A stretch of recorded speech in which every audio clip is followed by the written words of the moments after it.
Hello everyone, welcome to I NnN Novel Time. Today I'm going to read Harry Potter and the Philosopher's Stone, Chapter 4, The Keeper of the Keys, Part 2. Then he came back and sat down as though this was normal as talking on the telephone. Harry realized his mouth was open and closed it quickly. "Where was I?" said Hagrid, but at the moment Uncle Vernon, still ashen-faced but looking very angry, moved into the firelight. "He's not going," he said. Hagrid grunted. "I'd like to see a great muggle like you stop him," he said. "A what?" said Harry, interested. "A muggle," said Hagrid. "It's what we call non-magic folk like them. And it's your bad luck you grew up in a family of the biggest muggles I've ever laid eyes on." "We swore when you took him we'd put a stop on that rubbish," said Uncle Vernon. "We swore we'd stamp it out of him." "Wizard indeed." "You knew," said Harry. "You knew I'm a wizard?" "Knew?" shrieked Aunt Petunia suddenly. "Knew? Of course we knew. How could you not be, my daughter's sister being what she was?" "Oh, she got a letter just like you and disappeared off to that school, and came every holiday with her pockets full of frog spawn, turning teacups into rats.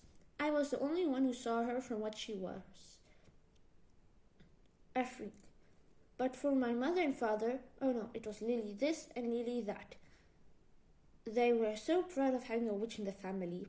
She stopped to draw a deep breath and then went on. It seemed she had been waiting to say this for years. "Then she met that Potter at school, and they left and got married and had you. Of course, I knew you'd just be the same, just as strange, just as abnormal. And then, if you please, she went on and got herself blown up, and we got landed with you." Harry had gone very white. As soon as he found his voice, he said, "Blown up? You told me they died in a car crash." "Car crash?" roared Hagrid, jumping so angrily that the Dursleys scattered back to their corner. "How could a car kill Lily and James Potter? It's an outrage, a scandal. Harry Potter not knowing his own story when every kid in our world knows his name." "But why? What happened?" Harry asked urgently. The anger faded from Hagrid's face. He looked suddenly anxious. "I've never expected this," he said in a low, worried voice. "I had no idea when Dumbledore told me there might be trouble getting hold of you, but now you didn't know, but how much you didn't know. Ah, Harry, I don't know if I'm the right person to tell you, but someone's have to. You can't go off to Hogwarts not knowing." He threw a dirty look at the Dursleys. "Well, it's best if you know as much as I can tell you. Mind, I can't tell you everything. It's a great mystery, parts of it." He sat down, stared into the fire for a few seconds, then said, "It begins, I suppose, with a person called... But it's incredible you don't know his name. Everyone in the world does." "Who?" "Well, I don't like saying his name if I can help it. No one does." "Why not?" Gulping galleons. "Harry, people are still scared. Believe me, this is difficult. See, there were this wizard who went bad as you could go. Worse than worse. His name was..." Harry gulped, but no words came out. Could you write it down?" Harry suggested. "Nah, can't spell it." "All right, Voldemort." Hagrid shuddered. "Don't make me say it again. Anyway, this wizard, about 20 years ago now,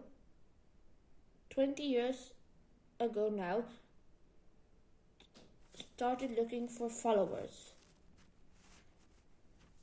Got him too. Some were afraid, some just wanted a bit of his power, because he was getting himself power, all right.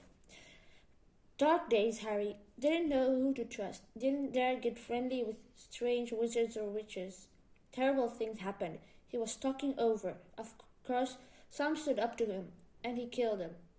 Horribly. One of the only safe places left was Hogwarts. Frank Dumbledore's the only one you know who was afraid of. Didn't dare try taking the school. Not just then, anyway. Now, your mum and dad were as good as a witch and wizard I ever knew. Head boy and girl at Hogwarts in their days. Suppose the mysteries is when you know who never tried to get on his side before. Probably he knew they were too close to Dumbledore to want to do anything on the dark side. Maybe he thought he could persuade them. Maybe he just wanted them out of the way. All anyone knows is he turned up in the village where you all are living on Halloween 10 years ago. You were just a year old. He came to your house and Hagrid suddenly pulled out a very dirty spotted handkerchief and blew his nose with a sound like a foghorn. Sorry, he said, but it's that sad. Your mum and dad are nice people and couldn't find anyway. You know who killed him. And that's the real mystery of the thing. He tried to kill you too. Wanted to clean a job of it, I suppose, or maybe he just liked killing by then, but he couldn't do it. Never wondered how you got that mark on your forehead? That was no ordinary cut. That was you get when a powerful evil curse touches you. Took care of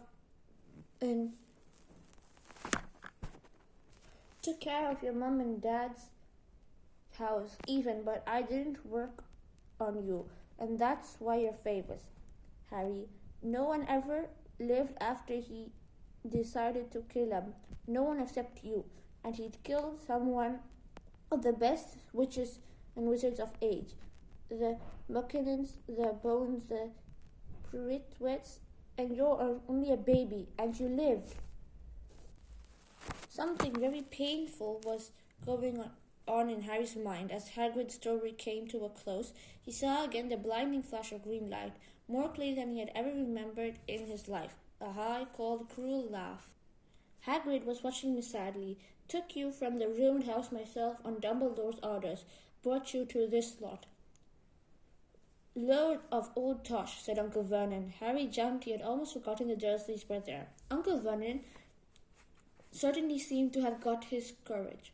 He was glaring at Hagrid and his fists were clenched. Now, listen here, boy, he snarled. I accept there's something strange about you. Probably nothing good beating wouldn't have cured. And as for all this about your parents, well, they were weirdos. No denying it, and the world's better got off without them, in my opinion. Asked for all they got, getting mixed up with these wizarding types. Just what I expected. Always knew they'd come to a sticky end. But at that moment, Hagrid leapt forward from his sofa and drew a battered pink umbrella from inside of his coat, pointing this at Uncle Vernon's like a sword. He said, I'm warning you, Dursley. I'm warning you. One more word in danger of being speared with the end of an umbrella by be a giant. Uncle Vernon's courage failed again. He flattened himself against the wall and fell silent. That's better, said Hagrid, breathing heavily and then sitting back down on the sofa, which was tied just in the side right down to the floor. Harry, meanwhile, still had questions to ask, hundreds of them. But why did But what happened to you know who? Good question, Harry. Disappeared, vanished. Same night he tried to kill you. Makes you even more famous. That's the biggest mystery, see? He was getting more and more powerful. Why'd he go? Some say he died. Codswallop's, in my opinion. Don't know if he had enough human left in him to die. Some say he's still out there, biding him take his time, but I don't believe it. People who was on his side came back to ours. Some of them came out of kind of trances. Don't reckon they could have done if he was coming back.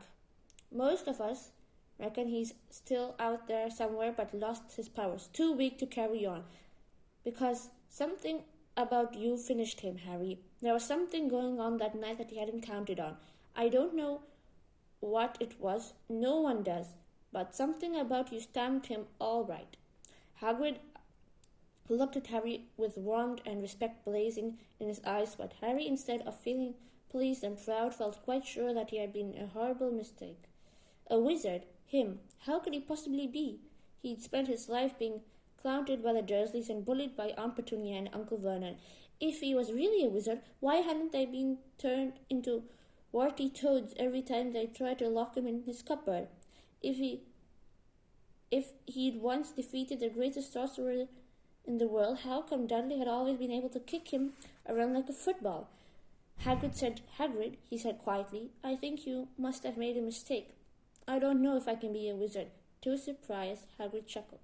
Not a wizard, eh? Never made these things happen when you're scared or angry? Harry looked into the fire. Now he can think about it. Every odd thing that had ever made his aunt and uncle furious with him had happened when Harry, had been upset or angry. Chased by Dudley's gang, he had somehow found himself out of their reach, leering on to school, which was that ridiculous haircut he'd managed to make it grow back. And the very last time Dudley had hit him, he hadn't got his revenge without ever realizing what he was doing it. Hadn't he set a boa constrictor on him? Harry looked back at Hagrid, smiling, and saw that Hagrid was positively beaming at him. See, said Hagrid, Harry Potter, not a wizard. You wait, you'll be famous at Hogwarts. But Uncle Vernon wasn't still going to give him without a fight. Haven't I told you he's not going? He hissed. He's going to Stonewall High and he'll be grateful for it. I've read those letters and he'd need all sort of rubbish spell books and wands, and if he wants to go, a great muggle like you won't stop him, growled Hagrid. Stop Lily and James Potter's son from going to Hogwarts? You're mad. His name has been down ever since he was born. He's off to the finest school of witchcraft and wizardry in the world. 7 years there, and he will not know himself. He'll be with youngest of his own sort. For a change, he'll be under the greatest headmaster ever had, Albus Dumbledore. I'm not paying for some crackpot old fool teaching him magic tricks, yelled Uncle Vernon. But he'd finally got tuned for. Hagrid seized his umbrella and whirled over his head. Never, he thundered, insult Albus Dumbledore in front of me. He brought the umbrella swishing down through the air to the point of Dudley. There was a flash of violet light. It sounded like a firecracker, a sharp squeal, and the next second Dudley was dancing on the spot with his hands clapped over his fat bottom, howling in pain. When he turned back onto them, Harry saw a curly pigtail poking through a hole in his trousers. Uncle Vernon roared, pulling Aunt Petunia and Dudley into the other room. He cast one last terrified look at Hagrid and slammed the door behind them. Hagrid looked down at his umbrella, stroked his beard. Shouldn't have lost my temper, he said ruefully. But I didn't work anyway. Meant to turn him into a pig, but I suppose he was so much like a pig anyway, there wasn't much left to do. He cast a sideways look at Harry under his bushy eyebrows. Be grateful I didn't mention that to any of Hogwarts, he said. I am not supposed to do magic, strictly speaking. I was allowed to do a bit,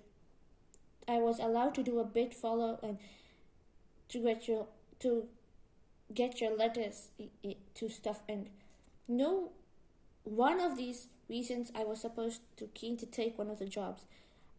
Why aren't you supposed to do magic? Harry asked. Oh well, I was at Hogwarts myself, but I got expelled. To tell you the truth, in my 3rd year. They snapped my wand in half and everything, but Dumbledore let me stay on as gamekeeper.